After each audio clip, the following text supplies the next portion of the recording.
recién lo hablábamos con la concejala Irigoitia. Yo le decía que uno tiene la idea de una Rosario industrial, ¿no? Una Rosario obrera, pero que en los últimos años quizás se fue transformando en una ciudad de servicio, ¿no? Como que fue mutando eso. Bueno, aquella historia rica de aquel laburante de fábrica, obrero, está retratada en muchos libros. Nosotros contactamos a un amigo, doctor en historia, Paulo Menotti, que está en contacto con nosotros, porque él editó hace unos cuantos años un libro que se llama Un faro de luces y sombras, historias de militancia en el SWIFT, que es una marca y es un emblema de Rosario y quizá también de la zona sur específicamente. Pero bueno, Paulo, ¿cómo estás? Buenas noches. ¿Cómo andás? ¿Qué tal? Buenas noches. No sé si me escuchan bien. Perfecto, te estamos escuchando y te vemos también ahí. Gracias por Bueno, atendernos. no, gracias a ustedes por la entrevista. Sí, sí, bueno, hace ya como 4 años salió el libro que se llama Un faro de luces y sombras y habla de justamente la industria cárnica acá en Rosario, más específicamente el frigorífico Swift, que está en Villa Gobernador Galvez, pero sus puertas dan al límite con Rosario. Así que Claro, podemos decir que es una industria rosarina también. Rosarina.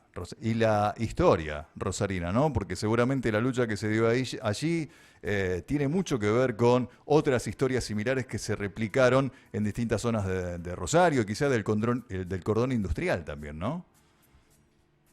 Sí, sí, bueno, la clase trabajadora en Rosario se consolida, de acuerdo a lo que dice Ricardo Falcón, ya en 1890. Ya ahí hay una veintena de sindicatos y, bueno, por entonces todavía hay un matadero en el barrio Tablada y los matarifes se van trasladando cada vez más al sur y quedaron ahí dos o tres frigoríficos, uno de ellos es el frigorífico Swift. El Swift se empieza a instalar en 1917 en esta ciudad y para 1925, diciembre de 1925, hace su primer embarque a nivel internacional. Desde Rosario sale por primera vez en 1925 carne así a gran escala a Europa y otros lugares del mundo. ¿Y cuánta gente Y laburaba bueno, en de ese ahí, entonces? bueno, eso tiene que ver de acuerdo a la época y al periodo. Comienzan trabajando entre 1.000 y 3.000 personas. Ajá. Recordemos que en esa época la gente todavía no hay un trabajo fijo, sino que el trabajo se hace por jornada. Ah, mira. Y de hecho el frigorífico Swift va a arrastrar una forma de trabajo que tiene que ver con la entrada de animales o no. Entonces, durante mucho tiempo se pidió que haya unas mínimas de horas aseguradas para los trabajadores y las trabajadoras también, porque trabajan muchas mujeres. Y bueno, en los últimos 30, 40, 50, no, 60 años se ha logrado parte de eso, pero bueno, el tema es que es la cantidad de gente que está trabajando en el SWIFT ahora bajó. Llegó a ser en la época del peronismo, se hablaba de 10.000 personas y ahora se habla de que estaría alrededor de las 1.000 personas. Y las O sea, últimas estamos. noticias que tenemos del frigorífico Swift es que se instalaría en Paraguay. O sea, están tratando de trasladar todo a Paraguay. Así que quedaría menos de una decena de trabajadores en Rosario. Bien. Antes que nada te pediría acomodate un poquito la cámara porque te vemos parte de la. Exactamente, ahí está. Para poder Ahí está. mirarte bien, Paulo. O sea que No de. querías salir el escenario. No, no pasa nada. Pasamos de 10.000 entonces laburantes a 1.000 en la actualidad y posiblemente hablar de un cierre total o tener solamente algunas oficinas nada más, ¿no? Sí, ese es el nuevo rumor de la fábrica. En los últimos tiempos se le habían vendido a una empresa brasileña. No me acuerdo si después se la pasaron nuevamente a otra empresa norteamericana. Pero bueno, lo que se está hablando ahora es que se irían a instalarse a Paraguay, lamentablemente, ¿no es cierto? Porque Ujú. nos deja sin mucho trabajo a nosotros. Bien, y en cuanto a estas historias que vos encontraste a partir de tu investigación, que en realidad, digamos, fue una investigación de tesis y después sirvió para editarlo y que lo tengamos a mano de todos en un libro, en Un faro de luces y sombras. ¿Con qué historias te encontraste allí, Pablo?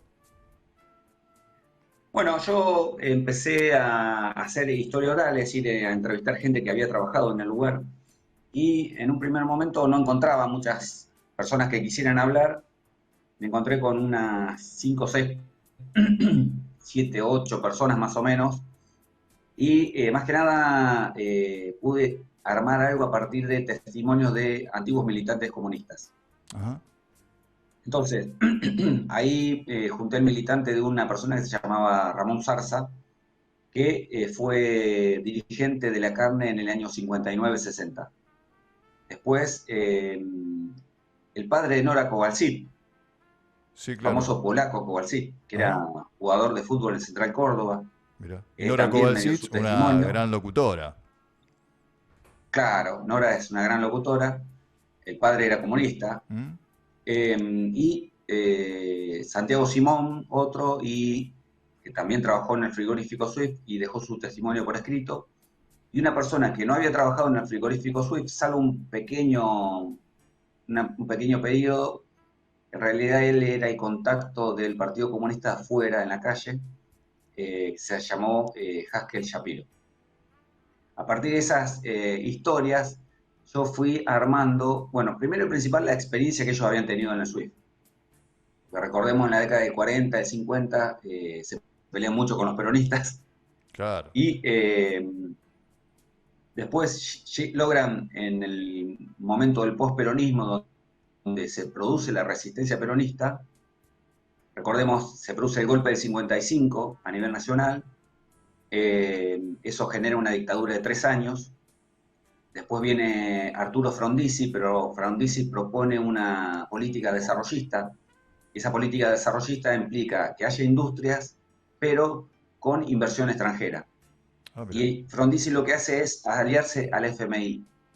Y el FMI lo que le pide es que cierre el frigorífico Lisandro Latorre, un frigorífico que estaba en el barrio La Matanza. Es una lucha histórica, también narrada a partir de la historia oral, y a partir de ahí empieza un declive en la industria frigorífica y en la organización. Y un año después, los comunistas logran triunfar en el sindicato de la carne por un breve periodo, pero también eso queda implicado dentro de lo que se conoció como la resistencia peronista, un intento armado, es decir, un comando de la resistencia lo intenta tomar el Regimiento 11, un intento que es fallido y viene una redada, es decir, meten presos Ujú. a todos los que participaron ahí, peronistas, pero también aprovecharon para meter preso a todos los dirigentes sindicales que le molestaban, entre ellos lo meten preso a Ramón Zarza. Como está preso no puede asumir cargo en el sindicato, la empresa lo echa y después la empresa no reconoce que sea un trabajador, entonces no lo reconoce como integrante de la paritaria. Claro. Entonces, bueno, ahí tienen problemas y el gremio lo pierden al año, año y medio, donde se reanuda el peronismo con la lista verde y blanca, viene Jacinto Cervali. Tiempo después viene la dirección de Cabrera, pero para fines de los 60 ya hay inserción de grupos de izquierda, como el PRT-ER, que intenta hacer un trabajo político en el frigorífico Swift y también, o sea, no tienen un balance muy positivo. El Swift también hay, durante la dictadura hay muchos desaparecidos, bueno, mucha Como todas gente las que cae grandes empresas de presa. la región.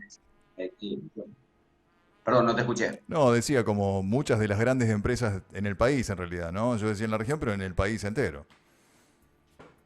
Claro, sí, sí, bueno, muchas empresas aprovechan incluso la dictadura para echar gente, para eh, disciplinar hacia adentro de las fábricas. Recordemos la Ford de Pacheco, por ejemplo, los trabajadores trabajaban con soldados armados atrás Ujú.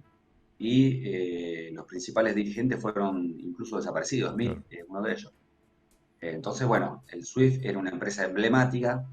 Lo que había pasado también con el Swift es que es una empresa que le habían hecho quebrar en el año 70, el famoso caso del TEC, porque las empresas se habían convertido en financieras, las habían hecho quebrar a propósito para que sean salvadas después por el Estado. El Estado, la dictadura de Lanuse la nacionaliza, y después la otra dictadura de Videla, Viola y Galtieri la vuelve a privatizar. Eh, sí, pero bueno, el frigorífico Swift también reconstruí hacia adelante, o sea, una historia más antigua, es decir, las primeras formas de organización en el sindicato de la carne. La gente se piensa que el sindicato surgió en el año 46, pero en realidad el sindicato ya viene del año... Primero con los anarquistas en el 25, que no lograron mucho, pero después con los comunistas en el año 30, que ahí lograron armar la institución.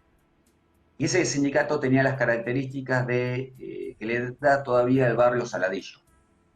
Claro. El barrio Saladillo, si vos vas, todavía hay nombres de calle, por ejemplo, Lituania. En el barrio Saladillo hay mucha gente descendiente de europeos del este, polacos, lituanos, ucranianos, rusos, griegos. Toda esa inmigración, que es una inmigración tardía, podríamos decirle, son europeos del este que el mito dice que fueron a trabajar al frigorífico Swift porque soportaban mejor el frío. Ah, El mira. trabajo en el Swift era como estar dentro de una heladera gigante todo el tiempo, ¿no es Claro, cierto? claro, claro. Bueno, por eso también el Saladillo, el barrio Saladillo tiene una identidad tan marcada, ¿no? Una identidad muy, muy particular. De hecho, hace poquito se declaró oficialmente el nombre como República de Saladillo, ¿no? Como se lo conoce, pero ya quedó Claro. oficialmente nombrado así. Paulo, bueno, dan ganas de seguir escuchándote, pero vamos a dejarlo acá y más vale recomendamos que compren el libro. ¿Te parece? Digo, Bueno, sí. ¿a dónde lo podemos encontrar?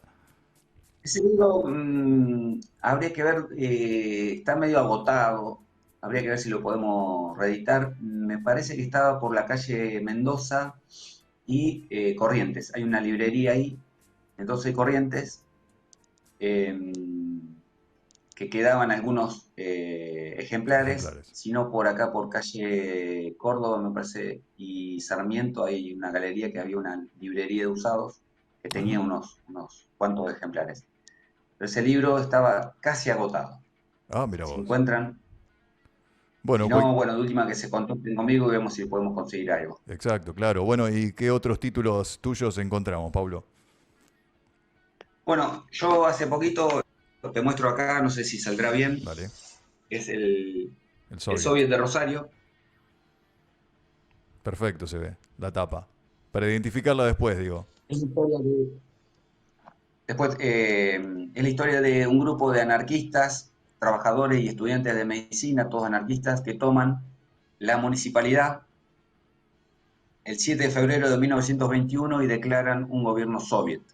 Es En la fantástica esa municipalidad historia. izan la bandera roja, como en la esquina de ahí de la municipalidad todavía estaba en la esquina de Buenos Aires y Córdoba, estaba todavía el regimiento 11, los detienen rápidamente y se los llevan a modo de reprimenda por toda calle Santa Fe hasta la jefatura de policía, donde, bueno, son apresados, ¿no es cierto? Y Bien. tiene un proceso judicial. Eso se da en un momento donde hay una altísima, grandísima eh, conflictividad social en toda la Argentina.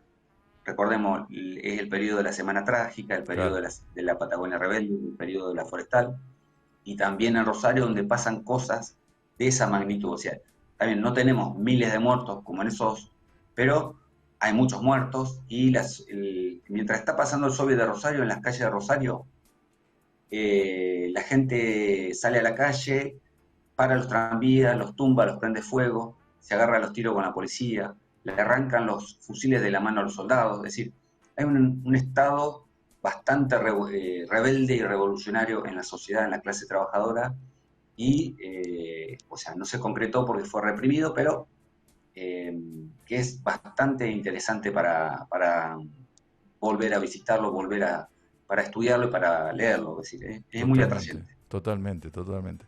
Bueno, Pablo, muchísimas gracias por habernos atendido, por habernos contado esta historia de Rosario. Eh, no los datos, lo que arrojas, no es muy grato, pero es necesario saber la historia, ¿no? Sí, sí, bueno, es necesario saber porque mucha gente se piensa que en Rosario nunca pasó nada Claro.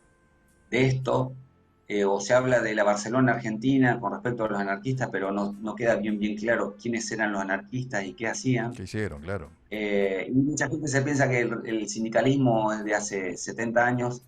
En realidad el sindicalismo en Argentina es de hace 150 años y en Rosario por lo menos de hace 130, 140 años. Pablo, Y bueno, muchísimas tienen todas gracias. estas historias. Claro. Muchísimas gracias, viejo. Muchas gracias a vos, Martín. Y bueno, nos contactamos para la próxima. Si querés seguir hablando de tema historia, a tu disposición. Seguramente seguiremos hablando. Un abrazo enorme. Era Paulo Igualmente para Menotti. vos y la familia. Ahí está.